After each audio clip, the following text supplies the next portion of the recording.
नमस्कार, मी अश्विन बापट. माझा विशेषमध्ये आपल्या सगळ्यांचं स्वागत. महाराष्ट्राच्या राजकारणामध्ये नव्या समीकरणाच्या चर्चांना फोडणी देणारी एक घटना आज घडली. ती घटना अर्थातच ठाकरे बंधूंच्या भेटीची. मनसे अध्यक्ष राज ठाकरे शिवसेना पक्षप्रमुख उद्धव ठाकरे यांना भेटण्याकरता थेट पोहोचले, ते मातोश्रीवर. उद्धव ठाकरेंना वाढदिवसाच्या शुभेच्छा देण्याकरता ही भेट होती अशी माहिती मिळते. दोन्ही भाऊ 4 वर्षांनी मातोश्रीवर भेटले. या भेटीला फक्त शुभेच्छांचं निमित्त होतं का? येणाऱ्या पालिका निवडणुकांची किनार याला आहे का? की सत्तेतला सहकारी भाजप शिवसेनेला ज्या पद्धतीने वागवतोय त्या दृष्टीने भाजपला एक मेसेज देण्याकरता उद्धव ठाकरेंची ही चाल होती का? आणखी कोणतं कारण यामागे आहे? हेच शोधण्याचा आपण आता प्रयत्न करणार आहोत. आणि त्यासाठी आपल्या सोबत 4 अतिशय ज्येष्ठ असे पत्रकार आहेत. आपल्या सोबत आहेत ज्येष्ठ राजकीय विश्लेषक प्रताप आजबे सर, त्यासोबतच राजकीय विश्लेषक अभय देशपांडे सर देखील आपल्या सोबत असणार आहेत. दिव्य मराठीचे महाराष्ट्र संपादक प्रशांत दीक्षित सर आणि वरिष्ठ सहाय्यक संपादक लोकमत संदीप प्रधान सर हे देखील आपल्या सोबत आहेत. त्या चौघांचंही मनपूर्वक स्वागत. सगळ्यात सुरुवातीला मी संदीप प्रधान सरांकडे जाईन. प्रधान सर, ही भेट झालेली आहे, पालिका निवडणुका अगदी काही महिन्यांवर आहेत. तुम्ही कसं बघताय या भेटीकडे? काय राजकीय अँगल दिसतो तुम्हाला? नाही, एक गोष्ट आपल्याला लक्षात घेतली पाहिजे की आजपर्यंत जेव्हा जेव्हा या दोघांची भेट झालेली आहे तर ती सगळी कौटुंबिक स्वरूपाची अशी भेट झालेली आहे. आणि राजकारणामध्ये आता एकदम अचानक उद्धव ठाकरे यांना याच वाढदिवसाच्या वेळी शुभेच्छा देण्याची नेमकी काय गरज राज ठाकरे यांना वाटली, याचं कुतूहल निर्माण होणं हे स्वाभाविक आहे. आणि त्यामुळे ही भेट महत्वाची आहे. पण मला त्याची 2 कारणं वाटतात. एक आहे ते कौटुंबिक कारण आहे. त्याचं कारण असं की जयदेव ठाकरे यांनी एक न्यायालयात खटला दाखल केलेला आहे बाळासाहेबांच्या मृत्यूपत्रासंदर्भात. आणि त्याची सुनावणी सुरू असताना त्यांनी काही दावे केले, काही आरोप केले आणि ती सुनावणी अचानक इन कॅमेरा झाली. आता आज ही सुनावणी जरी इन कॅमेरा झालेली असली तरी सुद्धा आपल्याला लक्षात घेतलं पाहिजे की याच्यामध्ये कदाचित भविष्यामध्ये उद्धव ठाकरे यांना सुद्धा न्यायालयामध्ये बोलावलं जाऊ शकतं. त्याच्यानंतर ज्या दिवशी ह्या संदर्भातला निकाल येईल त्याच वेळेला कुणी काय नेमक्या दावे केले न्यायालयात त्याच्या आधारावर जजमेंट देईल. त्यामुळे एकूणच हे जे प्रकरण आहे हे कुठंतरी कौटुंबिक कलह वाढवणार आहे. त्यामुळे एक असं तर नाही ना की वाढदिवसाच्या निमित्ताने पुष्पगुच्छ घेऊन जाऊन भेटायचं, पण भेट मात्र हा कौटुंबिक कलह कसा सोडवता येईल. म्हणजे उद्धव आणि जयदेव यांचं जर समजा संपर्क किंवा संवाद होत नसेल तर राज ठाकरे याच्यात मध्यस्थी करू शकतात का, हा एक कारण. आणि दुसरा जो मुद्दा आहे तो निश्चितच हा आहे की गेल्या काही दिवसामध्ये भाजप आणि शिवसेनेतले मतभेद हे प्रचंड वाढलेले आहेत. आणि त्या पार्श्वभूमीवरती अलीकडेच उद्धव ठाकरे यांनी सांगितलेलं आहे की आमदारांची कामं होणार नसतील, मंत्र्यांना न्याय मिळणार नसेल तर आम्ही सत्तेतून बाहेर पडू. तर त्या पार्श्वभूमीवरती या महापालिका निवडणुकांवरती डोळा ठेवून हे 2 भाऊ एकत्र येऊ इच्छितात का, हा त्याच्यातला दुसरा अँगल आहे. आणि मला वाटतं या सगळ्या दोन्ही अँगलच्याकडे आपण म्हणजे पूर्णपणे दृष्टी उघड ठेवून आपण बघितलं पाहिजे. कुठलाही असं पूर्वग्रह न ठेवता बघितलं पाहिजे. खरंय. आजबे सरांकडे मी जातो. आजबे सर, जसं आता प्रधान सर म्हणाले की जो संपत्तीचा वाद सध्या ठाकरे बंधूंचा सुरू आहे, तर तो देखील एक मुद्दा या भेटीमध्ये असू शकतो का? फक्त राजकीय अँगल असेल? तुमचं काय या संदर्भातलं निरीक्षण आहे? तुम्ही कसं बघताय भेटीकडे? राजकीय काही हेतू असतील उद्धव राज ठाकरे यांचे तर ते इतक्या बटबटीतपणे ते काय मांडता येणार नाहीत त्यांना, किंवा आता त्यांना तशा पद्धतीची चर्चाही उघडपणे करता येणार नाही. कारण त्याला असं आहे की राजकीय चर्चा करण्यासाठी बऱ्याच मध्यस्थ जावे लागतात, त्यातून बऱ्याच गोष्टी घडायला लागतात. बरोबर. आणि त्यातून मग त्या पुढच्या चर्चा सुरू होतात. तशी चर्चा आतापर्यंत झालेली नाहीये त्यांच्यामध्ये. त्यामुळं असं आहे की आता हे ज्याला आपण म्हणतो की शुगर कोटेड राजकारण ज्याला आपण म्हणतो तशा पद्धतीचंच हे आता असं आहे की एकंदर त्यांच्या घरामध्ये एक कलह चालू आहे. बाळासाहेबांच्या मृत्यूपत्रावरून तो कलह आहे आणि तो कलह जयदेव ठाकरे आणि उद्धव ठाकरे यांच्यामध्ये या 2 भावंडांमध्ये आहे. आणि त्यामधून काही कुटुंबाची बदनामी होते आहे वगैरे वगैरे या सगळ्या ज्या काही गोष्टी आहेत, म्हणूनच ती सगळी सुनावणी इन कॅमेरा सुरू झालेली आहे. आता या सगळ्या परिस्थितीमध्ये राज ठाकरे यांचा उद्देश प्रामाणिक असू शकतो की यामध्ये असं आहे की कुटुंबाची जी काही बदनामी होती ती बदनामी टाळावी आणि दोघांमधला जो काही वाद आहे तो दोघांनी सामोपचाराने सोडवावा, कोर्टातनं प्रकरण मागे घेऊन यातून मार्ग काढावा. याच्यासाठी हा प्रामाणिक हेतू असू शकतो त्यामध्ये. पण हा जरी प्रामाणिक हेतू असला तरी सुद्धा एकंदर राजकीय परिस्थिती आता जी आहे, ज्या राजकीय परिस्थितीमध्ये भाजपपासून शिवसेना वेगळी ओप आता आहे आणि शिवसेनेपासून भाजप वेगळी पाहत आहे. अशा परिस्थितीमध्ये या निवडणुका आता समोर येत आहेत महापालिकेच्या. त्या महापालिकेच्या निवडणुकामध्ये काँग्रेस आणि राष्ट्रवादीची अवस्था बिकट आहे. त्यामुळं या दोन पक्षाकडे त्यांचं ध्रुवीकरण होणार आहे, सरळ सरळ दिसतंय. आणि जिथं काँग्रेस आणि राष्ट्रवादीची अवस्था वाईट आहे तिथे मनसेची किती चांगली असणार हा खरा प्रश्न आहे. बरोबर. त्यामुळं कदाचित याच्यामध्ये असंही असू शकेल की शिवसेना एवी तेवी जर भाजपपासून दूर होत असेल तर मनसे आणि शिवसेनेमध्ये मैत्रीपूर्ण संबंध प्रस्थापित व्हावेत आणि फार एकमेकांवर बोचरी टीका करू नये. फार तर लढती एकत्र येऊन जरी निवडणुका लढल्या नाही तरी मैत्रीपूर्ण तरी किमान त्यामध्ये लढती व्हाव्यात असा उद्देश त्यामध्ये असू शकतो. पण तसा उद्देश जरी असला तरी आजच्या चर्चेमध्ये हे विषय निघाले असतील आणि यावर चर्चा झाली असतील असं समजायचं कारण नाही. आजची जी भेट होती ही कौटुंबिक वातावरण चांगलं करणं आणि त्याचबरोबर जसं उद्धव राज आणि ह्याच्या जयदेव मधला वाद सोडवणं हा जसा एक भाग झाला तसंच आपण पुढाकार घेऊन हा वाद सोडवतो आहोत. त्यामधून आपल्याबद्दलही चांगलं मत निर्माण व्हावं आणि मनसेबद्दलही जर सॉफ्ट कॉर्नर निर्माण व्हावा हा उद्देश राज यांचा असू शकतो यामध्ये. दीक्षित सर, अश्विन, राजकीय नेत्यांच्या कुठच्याही भेटी या अराजकीय असूच शकत नाहीत असं माझं मत आहे. कौटुंबिक कारणं असली तरी त्याला राजकारणाचा पदर आपोआप जोडला जातो किंवा जोडावा अशी त्यांची अपेक्षा असते. जर का कौटुंबिक कारणासाठी ही भेट होती तर ती त्यांना गुप्तपणे घेता आली असती. मुंबईत काय किंवा परदेशात काय अशा भेटी घेण्याच्या जागा कमी नाहीत. ते स्वतंत्रपणे भेटू शकतात, एकमेकांना एखाद्या हॉटेलमध्ये भेटू शकतात, मीडियापासून दूर राहून भेटू शकतात. ज्या अर्थी ते उघडपणे भेटले त्या अर्थी त्यांना काहीतरी यातनं मेसेज आपल्या कार्यकर्त्यांना म्हणा किंवा समाजाला म्हणा देण्याचा उद्देश असू शकतो असं म्हणजे प्राथमिक दृष्ट्या मला वाटतं. हे म्हणणं खरं आहे की कौटुंबिक त्यांच्या वादासाठी त्याच्यात मध्यस्थ म्हणून म्हणा किंवा आणखी काही कारणांनी म्हणा राज इन्व्हॉल्व्ह होत असतील. आणि आपल्या महाराष्ट्रात अशी चांगली परंपरा आहे की अनेकदा राजकारण बाजूला ठेवून कौटुंबिक प्रश्नांना सोडवण्यासाठी लोक एकमेकांना मदत करतात. ही अत्यंत चांगली परंपरा महाराष्ट्रात आहे. त्यामुळे राजकीय वितुष्ट आणि कौटुंबिक वितुष्ट याच्यात गल्लत करत नाही. पण हे सगळं उघडपणे करण्यामागे मला एक असं वाटतं की जे आजबे म्हणाले की पुढची राजकारणाच्या सोंगट्या हलवताना आपल्या कार्यकर्त्यांमध्ये तुम्हाला वाटतं तितकं वितुष्ट आम्हा दोन भावात नाही असा एक सायलेंट मेसेज देण्याचा उद्देश होता का या अंगाने सुद्धा आपण विचार केला पाहिजे. आपण आज देशपांडे सरांकडे हाच मुद्दा घेऊन जाऊ. नाही, मला वाटतं की आता म्हणजे प्रशांत असतील, आजबे असतील किंवा संदीपने जे सांगितले ते मुद्दे बरोबरच आहेत. ही सगळी पार्श्वभूमी त्याला आहे. दुसरं एक असतं की ज्यावेळेस तुम्ही विरोधी पक्षात असता किंवा ज्यावेळेस पक्षाची अवस्था थोडीशी नाजूक असते अशा वेळी कार्यकर्त्यांमध्ये थोडीशी चलबिचल असते. त्या कार्यकर्त्यामध्ये आता शिवसेना आणि मनसे या दोन पक्षांच्या बाबतीत विचार करायचा झाला तर ते जलबिचल अवस्थेत असलेल्या कार्यकर्त्यांना स्थिर ठेवण्यासाठी काही गोष्टी कराव्या लागतात. आता पुढची महापालिका मगाशी चर्चा झाली त्याप्रमाणे पुढची महापालिका निवडणूक जर शिवसेना भाजप हे पक्ष वेगवेगळे लढणार असतील याचा दुसरा अर्थ असा आहे की शिवसेना सगळ्या 227 जागा मुंबईतल्या लढवणार आहे. बरोबर. आतापर्यंतच्या मनसेच्या स्थापनेपासूनच्या ज्या निवडणुका झाल्या दोन महापालिकेच्या त्या निवडणुकीमध्ये असं एक लक्षात आलंय की ज्या मतदारसंघात भाजपचा उमेदवार असतो तिथले साधारणतः शिवसेनेचं केडर त्यातला बराचसा भाग हा मनसेकडे थोडासा आकर्षित होतो, त्यांच्या मागे झुकलेला असतो.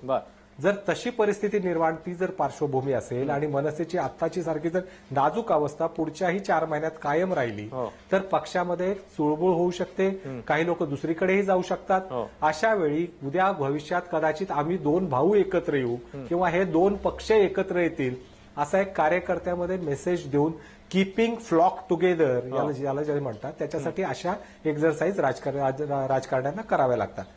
पण यामध्ये मुख्य हर्डल असा आहे की म्हणजे व्यक्तिगत आणि राजकीय पार्श्वभूमी असली तरी शिवसेनेच्या बाबतीत विचार करताना अनेकदा हे पक्षांमधले संबंध 2 भावांमधले पक्ष तर ह्याच्यात वेगळा विचार होतो कारण शिवसेनेने अजून मनसेचं अस्तित्वच मान्य केलेलं नाही.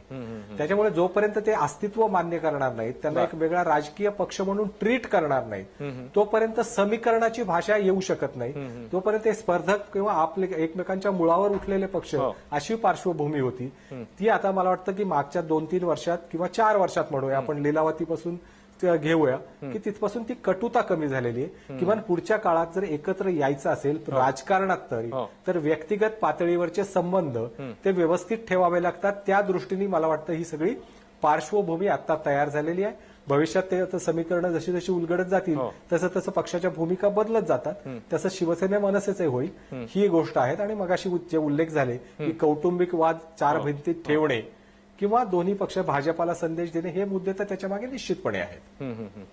प्रधान सर, जसं आता आपल्या चौघांचंही असं एक म्हणणं पडलं की मोस्टली ही भेट वैयक्तिक असू शकते, मात्र त्याच वेळी येणाऱ्या ज्या निवडणुका आहेत त्या भेटीचा देखील, त्या बॅकग्राऊंडचा देखील एक अँगल आहे या भेटीमागे. आणि जो मराठी मतांचा मुद्दा आहे खास करून, जो मुंबई महापालिका निवडणुकीत फार क्रुशियल ठरणार आहे, तर त्या अनुषंगाने कुठेतरी ती मतं सगळी एकत्र राहावीत म्हणून तर मनसेने पण या ठिकाणी इनिशिएटिव्ह घेतलेला बघायला मिळतोय. राज ठाकरे मातोश्रीवर गेले आणि त्यांनी चर्चा केली. कुठेतरी मनसे पण या ठिकाणी जी मतं आहेत ती घट्ट ठेवू पाहत आहे. नाही, तेच म्हणजे की मराठी मतांचा जो आहे ती विभाजन हे शिवसेना आणि मनसेमध्ये होतं आणि त्याचा लाभ होऊ नये याच्यासाठी काही कदाचित म्हणजे उघडपणे कदाचित शिवसेना भाजप हे म्हणजे वेगवेगळ्या लढल्यानंतर भविष्यात सत्तेसाठी शिवसेना भाजपच एकत्र येऊ शकतात. पण हे करताना सुद्धा शिवसेनेच्या ज्या ए ग्रेडच्या सीट्स असतील, बी ग्रेडच्या सीट्स असतील, जिथे त्यांचे उमेदवार येऊ शकतात, इथं मनसेमुळे आपल्याला नुकसान होऊ नये किंवा मनसेच्या जर काही चांगल्या सीट्स असतील तर तिथे शिवसेनेमुळे त्यांना फटका बसू नये, अशा पद्धतीची काही एक म्हणजे स्ट्रॅटेजी ही भविष्यामध्ये आखली जाऊ शकते. आता त्याच्यामध्ये प्रश्न सगळा कसा आहे की आज भाजप शिवसेनेला खाण्याचा प्रयत्न करतो, पण इतके दिवस आपल्याला निश्चित हे माहिती आहे की शिवसेनेमध्ये अशी कुजबूज आहे की आपण अनेक वेळा या चर्चा ऐकल्या की उद्धव आणि राज एकत्र येणार का, पण मग आपण असं ऐकत आलो की उद्धव आणि राज यांच्या एकत्र येण्यामध्ये त्या दोन्ही नेत्यांच्या आजूबाजूच्या लोकांचा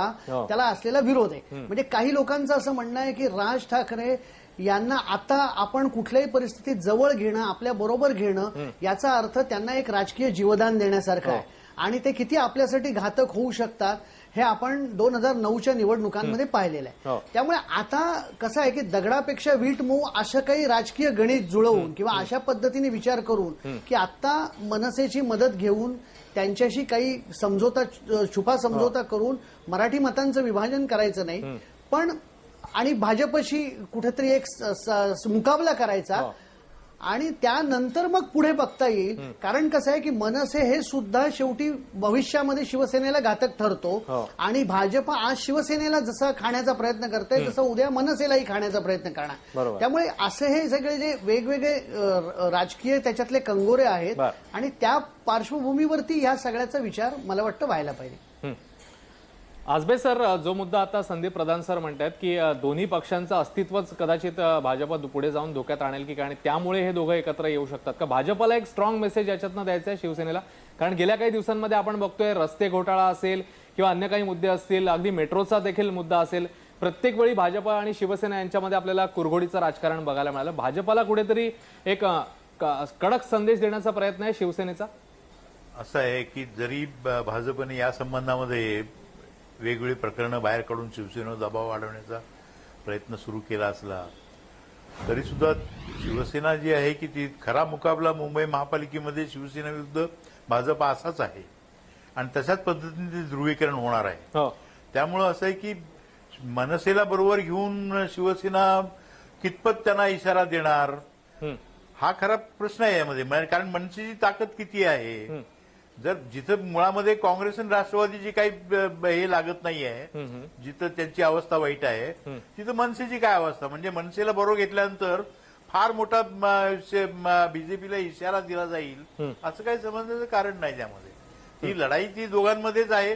त्यात काय फार तर 4-2 मतांचा 2-4% प्रश्न आहे, तो शिवसेनेच्या बाजूने ते उभं राहू शकतील असं नाही, असला भाग नाही. दोन एकत्र आले तर मराठी मतांचं विभाजन जे आहे ते अजिबातच होणार नाही.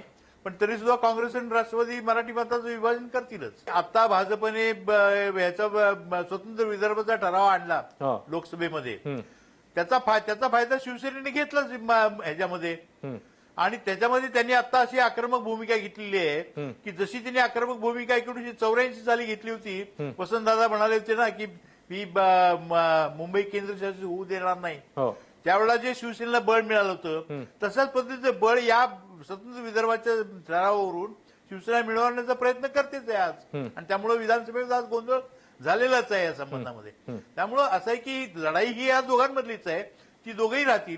बाकीचे सगळे त्यामधले जे आहेत ते कलाकार आहेत, सहाय्यक कलाकार आहेत, एवढंच आपण म्हणू शकतो. ते सहाय्यक कलाकार घेतल्यामुळं कुणाला काही इशारा दिला जातो वगैरे असं म्हणायचं कारण नाही. दीक्षित सर, जसं आजबे सर म्हणतात तर तसं खरंच होणार नाही. म्हणजे समजा शिवसेना आणि मनसे एकत्र आले तर त्यांच्या म्हणण्यानुसार प्रमुख लढाई जी याची शिवसेना आणि भाजपा यांच्यामध्ये असेल, मनसेला त्याच्यामध्ये कोणतीही स्पेस क्रिएट होणार नाही. तुम्ही कसं बघताय याच्याकडे? अश्विन, आजबेंचाच मुद्दा पुढे न्यायचा तर याच्यात गुंतागुंत येते. मग दोघे समजा एकत्र आले असं आपण गृहीत धरलं तर जागा वाटप कसं होईल, आणि जागा वाटप झालं तर जिथे फक्त मनसेचे उमेदवार आहेत, म्हणजे शिवसेनेने समजा मनसेला जागा सोडल्या तर तिथले शिवसैनिक पूर्ण ताकदीने मनसेसाठी काम करतील का? आत्ताच्या घडीला मला असं वाटतं 100% काम करतील. कारण भाजपबद्दल इतका राग शिवसैनिकांच्या मनात आहे की भाजपचा उमेदवार कुठे पाडायचा असेल तर त्याच्यासाठी शिवसेना नक्की काम करेल. त्यामुळे आत्ताच्या घडीला जी मनसेची थोडी केविलवाणी परिस्थिती आहे त्यातनं बाहेर येण्यासाठी मला वाटतं शिवसेनेची मदत घेऊन त्यांना फायदा होऊ शकतो. अर्थात या खूप पुढच्या गोष्टी झाल्या, कारण जागा वाटप हाच खूप मोठा गुंतागुंतीचा भाग असतो, आणि गरज मनसेला जास्त आहे शिवसेनेपेक्षा. प्रताप आजबे जसं म्हणाले तसं ऍक्च्युअली लढा भाजप विरुद्ध सर्व असाच आहे. भाजप विरुद्ध शिवसेना नाही तर भाजप विरुद्ध शिवसेनेसहित सर्व. नक्कीच शिवसेना त्यात प्रबळ दावेदार आहे. तर या घडीला प्रत्येक मत काउंट करायचं बिहारप्रमाणे. बिहारमध्ये नितीश कुमारांनी ज्या पद्धतीने आघाडी उभी केली त्या पद्धतीने प्रत्येक मत काउंट करायचं, असा जर का दूरचा विचार केला गेला असेल, असं आपण अध्यारूत धरतोय. एवढा दूरचा विचार करण्याची शिवसेनेच्या नेत्यांची वगैरे क्षमता किंवा शक्ती आहे की नाही याच्याबद्दल मला शंका आहे. पण तसं केलेला असेल तर ही भेट फलदायी ठरू शकते. आणि तू जो दुसरा मुद्दा मांडलास की लोकांमधलं गुडविल, एक आपण लक्षात घेतलं पाहिजे की मनसे आणि शिवसेना याच्याबद्दल मराठी माणसामध्ये नक्कीच गुडविल खूप मोठा आहे. शिवसेनेकडे संघटनेची ताकद पण आहे, मनसेकडे राज ठाकरे हा एकमेव ब्रँड आहे, पण तो ब्रँड, त्या ब्रँडचं सुद्धा एक महत्व आहे, त्या ब्रँडला सुद्धा एक आकर्षण शक्ती आहे. त्यामुळे याचा जर का एक ज्याला आपण लूजली कोऑपरेशन म्हणतात, म्हणजे अगदी एकमेकात विघटन आपले एकमेकांची आघाडी होणं नव्हे, पण परस्पर सहकार्य, दुरून सहकार्य, अशा पद्धतीचा जर का हा उभा राहिला आणि खरोखरच अत्यंत चाणाक्षपणे जागा वाटप केलं गेलं तर ही जोडगोळी भाजपला झटका मुंबईमध्ये देऊ शकते. एवढी शक्ती मात्र दोघांमध्ये नक्की नाही. पण याच्यात वादाचा मुद्दा म्हणजे पुन्हा झगड्याचा मुद्दा हाच येईल की दोघेही भाऊ आपला अहंकार दूर ठेवून मोठा राजकीय विचार करू शकतील का? कारण याच्यात पुन्हा राज ठाकरेंचं महत्व वाढलं की शिवसेनेमध्ये दुसरं शक्ती केंद्र तयार होऊ शकतं, तर ते उद्धव ठाकरेंना चालेल का? शिवसेनेच्या जागा वाढल्या आणि परत मनसेच्या जागा मर्यादितच राहिल्या, म्हणजे राज ठाकरे पॉप्युलर आहेत पण मनसेच्या जागा मर्यादितच आहेत. अशा घडीला महापालिकेतलं सत्तेचं चक्र कसं चालवायचं? तर असे हे खूप गुंतागुंतीचे मुद्दे त्यामध्ये आहेत. हे दोघे जर एकत्र आले तर या दृष्टीने मग ते भाजपला डोकेदुखी ठरू शकतात का? तुम्ही याच्याकडे कसं बघता? आणि मुख्य म्हणजे आत्ताच्या घडीला मग ऍडव्हान्टेज जास्त कोणाकडे जाईल, मनसेकडे की शिवसेनेकडे, जर असं खरंच झालं तर? आता निश्चितपणे ऍडव्हान्टेज शिवसेनेला आहे. मागच्या लोकसभा आणि विधानसभा निवडणुकीतल्या मतदानाचा पॅटर्न लक्षात घ्या आपण, तिथे मनसेची परिस्थिती काय झाली, किंवा विधानसभेमध्ये ज्यावेळेस शिवसेना विरुद्ध भाजप असा संघर्ष मुंबईमध्ये झाला त्यावेळेस मतांचं ध्रुवीकरण कसं झालं, त्याचा एकूण जर तुम्ही परिणाम बघितला तर त्यावेळेस बऱ्याचपैकी म्हणजे लोकांनी मनसेला जवळपास नाकारलं आणि शिवसेनेच्या पाठीमागे जो परंपरागत बालेकिल्ला आहे मराठी मतांचा तो पूर्णपणे शिवसेनेने आपल्या ताब्यात ठेवला. आता प्रश्न असा येतो की अशा परिस्थितीमध्ये परत त्यांच्याबरोबर युती करून शिवसेना मनसेला पुन्हा ताकद देणार आहे का? कारण मुळात हा वाद जो आहे तो बाळासाहेबांच्या राजकीय वारसदारी कोणाकडे याच्यापासून सुरू झालेला आहे. आता तो मुद्दा म्हणजे जोपर्यंत त्यातला एक व्यक्ती दुसऱ्याचं नेतृत्व मान्य करणार नाही किंवा त्याला स्वतःच्या बरोबरीनं, मगाशी मी जे उल्लेख केला की जोपर्यंत दुसऱ्या पक्षाचं अस्तित्वच मान्य होत नाही तोपर्यंत आघाडी होणं, राजकीय समीकरण जमणं हे मला वाटतं की आता तरी हे वाटत नाही, हे फार फेच होईल. त्याच्यामुळे 4-5 वर्षाचा कालावधी, 4-5 महिन्याचा कालावधी खूप आहे. पुढच्या काळामधली समीकरणं कशी ठरतात, शिवसेनेला जो आता गॅम्बल वाटतोय की आपण एकटं लढणं भाजप विरुद्ध मुंबई महापालिकेला जुगार ठरू शकेल असं जर त्यांना वाटलं ते कदाचित राज ठाकरेंना बरोबर घेतील. त्यांना जर वाटलं की ते वर्थ टेकिंग रिस्क तर ते कदाचित मनसेला बरोबर घेणार पण नाहीत. त्यामुळे आत्ताची शक्यता जी दिसते की दोघांची राजकीय गरज जी आहे ती स्वतःचं अस्तित्व टिकवून एकत्र येणं, ते जर टिकणार असेल आणि ते जर मान्य होणार असेल तरच ते पुढच्या राजकीय पातळीवर पुढे जाऊ शकते. ते एकत्र येतील की नाही येतील ही परिस्थिती ठरवेल. पण माझ्या मते असं आहे की फायद्याचा आणि तोट्याचा जर आपण विचार केला, एक गोष्ट अशी आहे की हे दोन भाऊ जर एकत्र आले समजा असं राजकीय पातळीवर की असं आहे, यांचं राजकारण मराठी माणसांचं राजकारण आहे. त्यात उद्धव ठाकरेंचं हिंदुत्व हे ऍडिशनल आहे.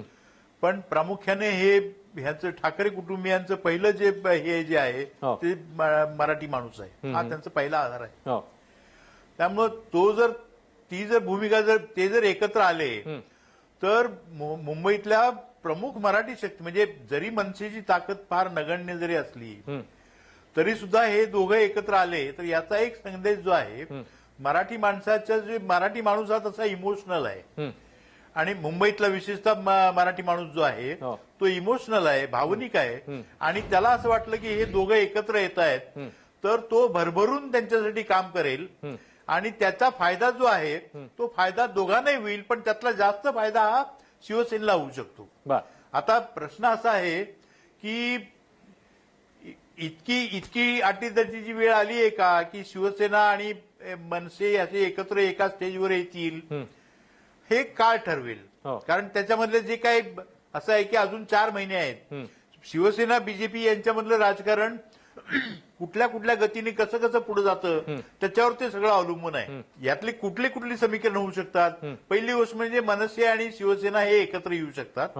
दुसरी गोष्ट जी आहे की ते एकत्र न येता मैत्रीपूर्ण लढती देऊ शकतात. आणि तिसरी गोष्ट असं आहे की अजिबात एकत्र न येता पडद्याआडून एकमेकाचं काम करू शकतात. अशा अनेक गोष्टी त्यामध्ये आहेत.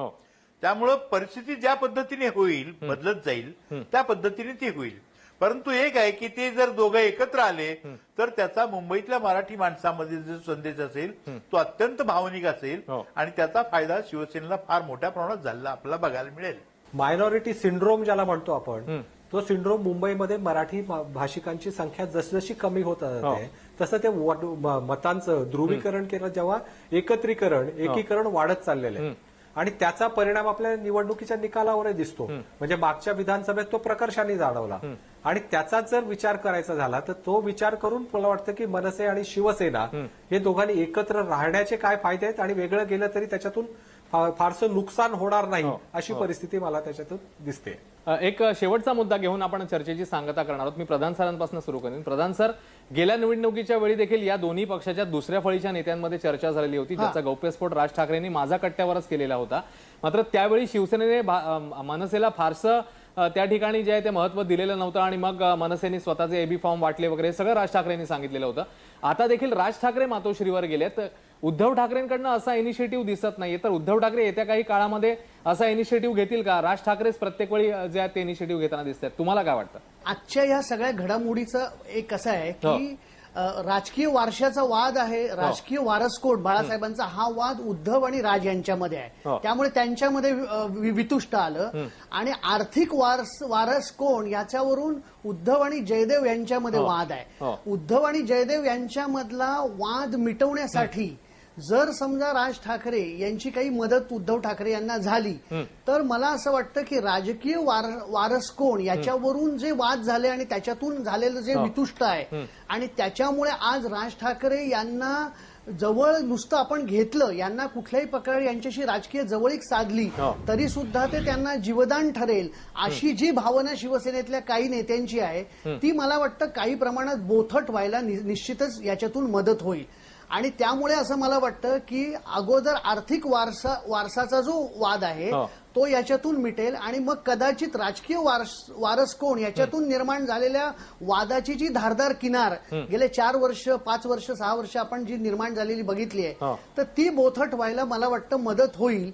आणि मग आता त्यानंतर राज आणि उद्धव हे परस्परांना पूरक राजकारण भाजपला शह देण्यासाठी कसं आणि किती वेळा कशा पद्धतीने करतील हे येणारा काळच ठरवेल. आणि आता आपण जे म्हणालात त्याप्रमाणे की उद्धव ठाकरे असं पाऊल घेणार का, तर त्याचं उत्तर सुद्धा याच्यातच आहे की जर समजा हा वाद मिटला, जयदेव आणि उद्धव यांचा वाद मिटवायला जर समजा राज काही मदत करू शकले तर निश्चितच मला असं वाटतं की पुढचं पाऊल हे उद्धव ठाकरे यांनी उचललेलं आपल्याला बघायला मिळेल. ठीक आहे. आणि जसं प्रधान सर म्हणाले येत्या काही काळामध्ये हे चित्र स्पष्ट होईल की खरंच जर असं झालेलं असेल तर मग उद्धव ठाकरे पावलं टाकणार का, या भेटीला कोणता अँगल आहे याची चर्चा तर आता सुरू झाली. आणि दोन्ही जे बंधू आहेत ते कलाकार आहेत, म्हणजे उद्धव ठाकरे स्वतः उत्तम फोटोग्राफर आहेत. फोटोग्राफीला देखील एक वेगळा अँगल असतो आणि त्या अँगलच्या दृष्टीने मग कुठला अँगल याच्यामध्ये आहे का वेगळ्या अँगलने हे दोघं भेटलेले आहेत, राजकीय अँगल आहे का वैयक्तिक अँगल आहे, हे सगळं येत्या काही काळामध्ये आपल्याला चित्र कदाचित स्पष्ट होईल. पण तुर्तास तरी या भेटीने एक नवीन समीकरणांच्या चर्चांना जी आहे ती सुरुवात झालेली असं आपण म्हणूया. सगळ्या मान्यवरांनी आपल्याला वेळ दिला. आपल्यासोबत प्रताप आसबे सर, अभय देशपांडे सर, प्रशांत दीक्षित सर आणि संदीप प्रधान सर देखील होते. या चौघांचेही मनपूर्वक आभार. या माझा विशेषमध्ये आता इकडेच थांबतोय. ताज्या घडामोडींसाठी पाहत राहा एबीपी माझा.